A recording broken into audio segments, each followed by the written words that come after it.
Hello everyone, my name is Philios the DM and welcome back to Friends and Fables, the online website that allows you to play a game run by an AI DM by the name of Franz. If you watched my previous video, you know I had a character, you picked a character at the start that's preset, which you can change later. It was by the name of Joran. I've now done a new character, based on the character I actually do get to play in an actual session, by the name of Kenshi. Now, three guesses to see who that's based off of. Kenshi is very much, it's a mixture of Kenshi from Mortal Kombat and Virgil from Devil May Cry, so kind of melds them together in a way. And this character I get to play in actual play, but I thought character in this is level 3. Why not use him? He has Arcane and all that, so it doesn't make any sense. So the stuff that happened before when he was Joran makes sense. Uh, but yeah, he's got pretty good stats, except for Kenshi has no Riz. Kenshi has a tendency of being blunt with people. That kind of comes off of rude. He doesn't mean it that way. He's generally confused when someone thinks he's rude. But let's go from here. Alrighty. So, this is still the free version. I've only got a limited amount of responses, but that's fine. I'll keep going and then see where it keeps us. Keeps us. See where it takes us. That's the right way of putting it. Already. So just a quick reminder of last time. So we heard about a tree, like people seeing weird things, weird sights at the Elder Tree Gateway.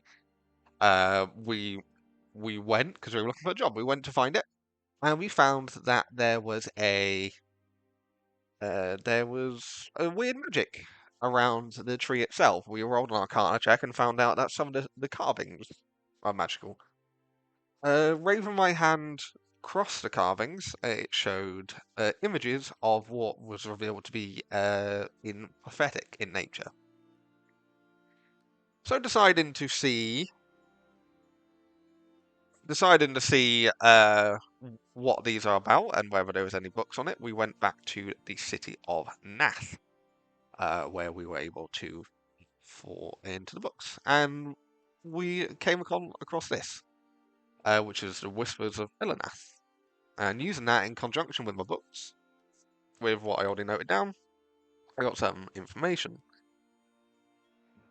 So, let's just read this bit again. So, as you concentrate on the comparison between your notebook and Whispers of Elanath, faint shimmering light begins to emanate from the pages. The illustration in your notebook seems to become alive, moving and merging with the words of prophecy in the book.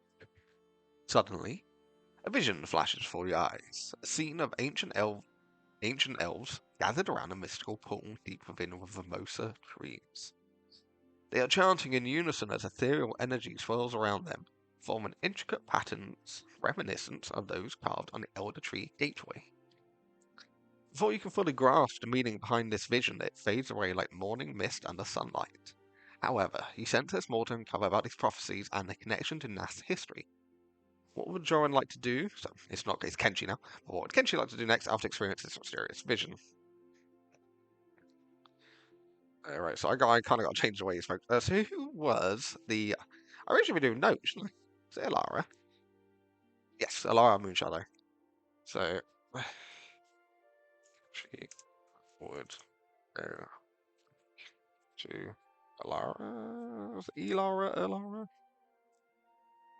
It was Alara. To Alara. Saying, and now I got to play this as blunt, so with no Riz.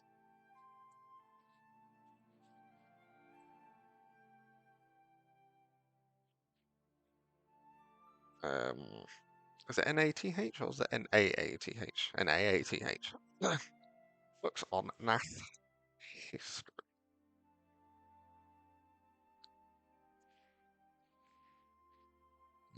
Play it as yeah, so go up and go, books on Nath history.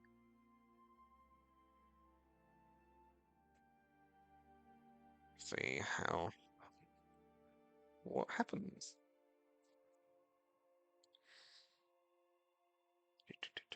Alrighty. still call me Jorin, but that's fine. Delving into the history of Nath now, are we? Jorin. Huh?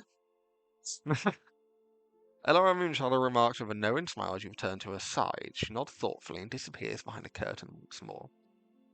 After a few moments, she re-emerges, carrying another ancient tome titled Chronicles of Nath.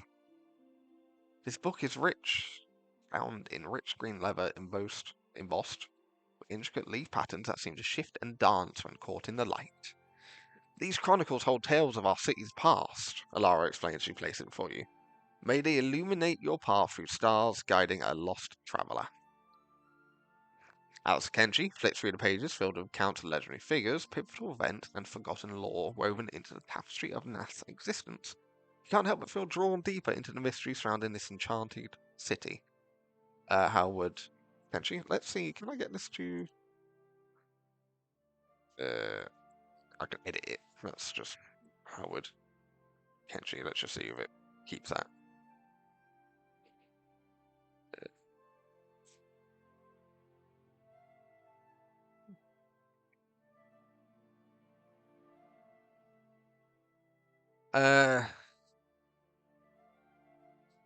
So this is actually meant to be Alara, so let's change that.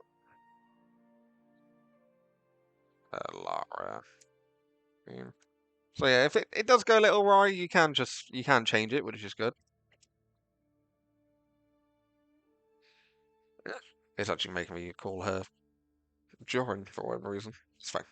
It's probably my fault for deciding to change my character halfway through, rather than at the beginning. But there we are. How would Kenshi like to proceed? I've seen Chronicles of Nath from Alara. Kenshi will go to a quiet corner again, reading through with particular emphasis on what was it again? It was the Formosa trees. The Formosa trees.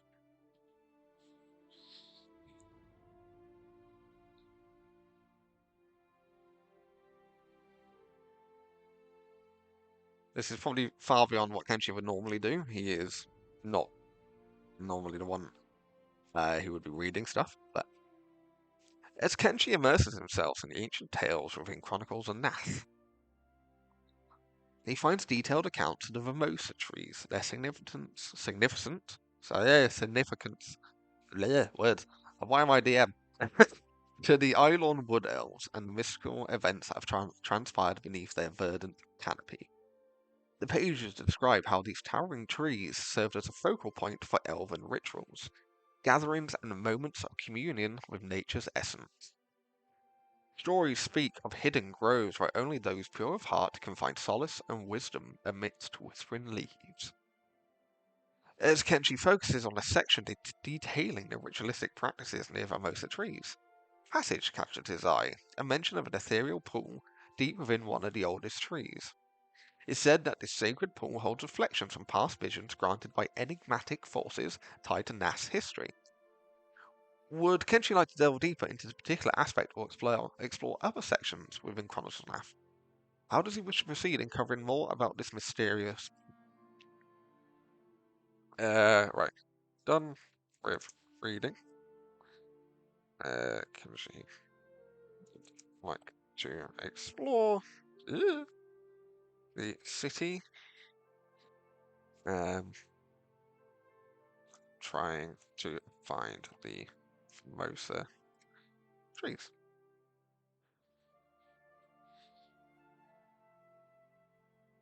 So, cool. I should have a notebook for this. As a player, no, a few times I haven't played, I'm not very good to do notes. I tend to memorize everything. I'm not the note taker in the party. But there we are. Alrighty. So, as Kenshi steps out of the Scholar's Haven, the bustling streets of Nath greet him with a symphony of sound. The rustling leaves, distant laughter, and occasional melodious tunes played by passing musicians. The city seems to hum with an energy that resonates through its very roots. Heading towards the southern part of Nath, where the mimosa trees are located, you pass by elegant elven architecture adorned with intricate carvings depicting scenes from ancient tales. After walking for about 20 minutes southeast, you find yourself standing at the edge of a vast clearing, where sunlight filters through thick canopy above. Before you stretches a majestic grove filled with towering mimosa trees, whose trunks seem to reach up into infinity. Each tree stands like a sentinel, guarding secrets buried deep within their roots. The air is perfumed with floral scents and alive with whispers carried on the gentle breezes. How would Kenshi like to proceed as he stands in awe before this natural wonder? He won't be in awe, he'd be like, it's trees. Kenshi would go forward, knocking on each tree to see if one is hollow or hides a secret message. Yep, this is Kenshi to a T. Just it's trees. Just knock on them. See what Franz makes of Kenshi.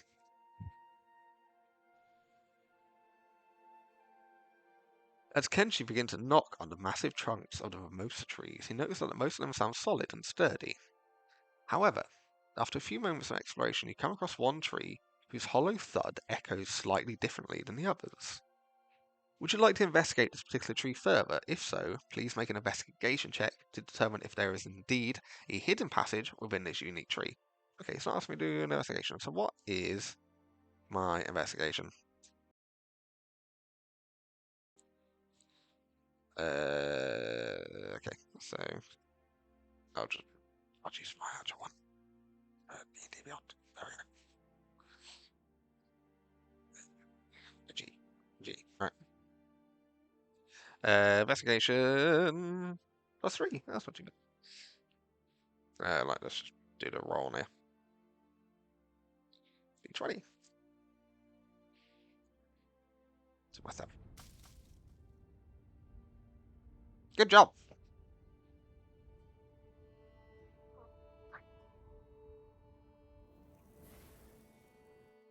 Alrighty, so 10 on investigation.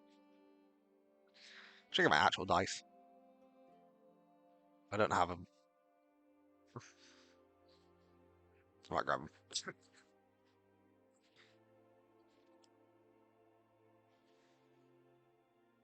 As you inspect the tree more closely, Kenshi, you notice a subtle seam running along its bark, almost imperceptible to the untrained eye. With a bit of pressure applied in just the right spot, a section of the trunk swings inwards like a door, revealing a dark passageway leading into the depths below. Well, that was easy, even with a 10. Yes. Proceed onwards. Now, Kenshi is technically blind, but I don't think you can actually do this in Friends and Fables. Although he's got blind sight, because his sword gives him sight. Because, why not? Say sight, it's blind sight, it's 10 feet blind sight. As Kenshi steps through the hidden passage, a cool breeze greets you, carrying with it the scent of earth and moss. The narrow corridor twists and turns for open up into a dimly lit chamber, bathed in an ethereal glow emanating from luminescent fungi growing along the walls. In the center of this underground room stands a pedestal adorned with intricate elven carvings depicting scenes of ancient battles and heroic deeds. Atop the pedestal rests a small crystal orb, pulsating softly with arcane energy. Check for traps! She would like to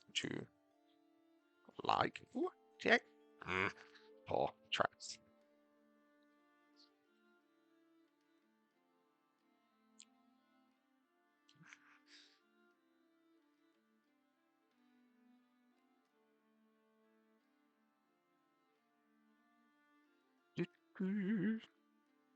So yeah, probably trapped in it. Roll a perception check for Kenshi to carefully scan the room and look for any signs of traps or hidden dangers. Let me know what you get. I'll get my dice. I'm a roll. I'll be back. Come on.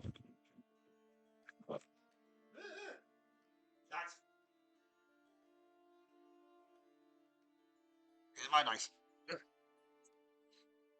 Right. I know I used I used this last time, but I want to use Kenshi's dice. Because he has a dice. Hit. That was actually a natural 19 for a 24. Take picture. Just does not trust me. I mean, it's a picture. I could have lied. But I didn't. Honestly. See? 19. There we go. 19. Perception. No, 24. Balls.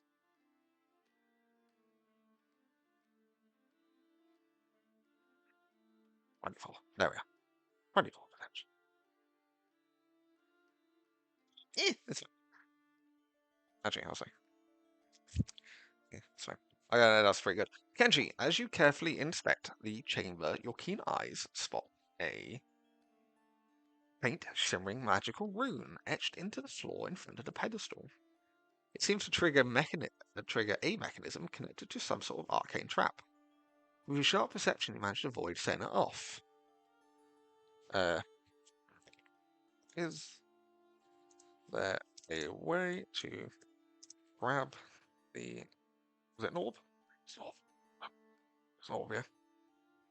Crystal, yeah. Is there a way to grab the orb without setting off the trap? Yes.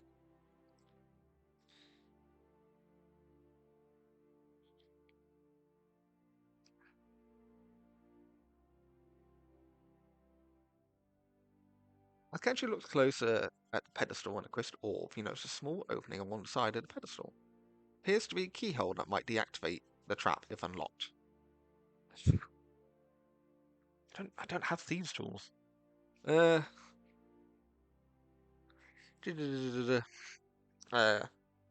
can I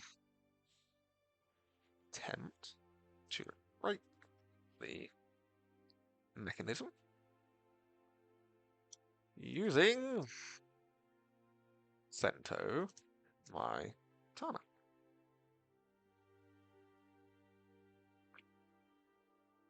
I'm gonna roll again, innit? I'm gonna roll bad. Because why not?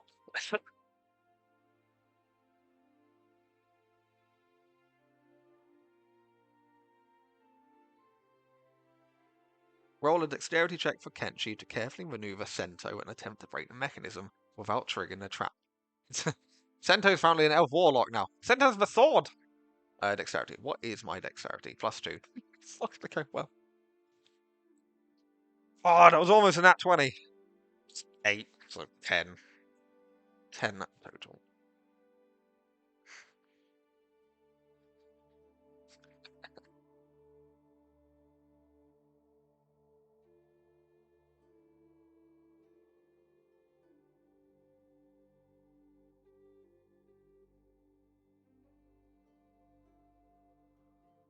Potentially, Kenshi either carefully maneuver Sento towards the keyhole on the pedestal with precision. No, that was a 10. Alright, fair enough. With a swift and controlled strike, he managed to break the mechanism without setting off the trap. The crystal orb is now within reach.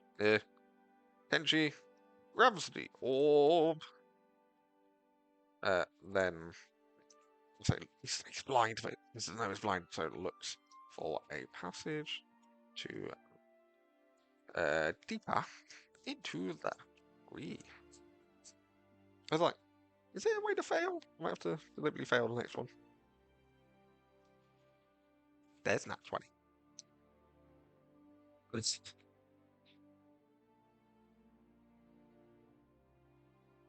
Kenshi grabs the crystal orb, a soft glowing emanates from it, casting gentle light around the chamber. There's a faint outline of a hidden passage behind where the pedestal was placed. It seems like there might be a way to access this concealed path now that you've removed the orb. How would Kenshi like to proceed? I think let's leave this in a little bit of a cliffhanger. It's not really a cliffhanger, but yeah. this was more of Friends and Fables. I'm very much enjoying the game itself, and the fact I could create my character inside of it and use them is great. Um, I'm not sure where I can fail though, because a 10, although it's not bad, it's not great. So I'm not sure whether I'm just getting lucky and the DC's low, or I might have to test it next time and like deliberately like put in a bad roll to see what happens. Uh, but yeah, I very much enjoyed this. Apparently it thinks my sword is a elf warlock. Uh, that's fine. That's absolutely fine. But yeah, this is Friends and Fables. You can play this with friends. So if you're a group of people who don't have a DM, use this. You know, it works. It does its job. I'm probably going to do more of this. So if you want to see more, please give this video a like, give me a subscribe, and tune in for more videos. I will leave a link to the previous video. And yeah, that's everything. So I hope everyone has a good rest of your day. Goodbye.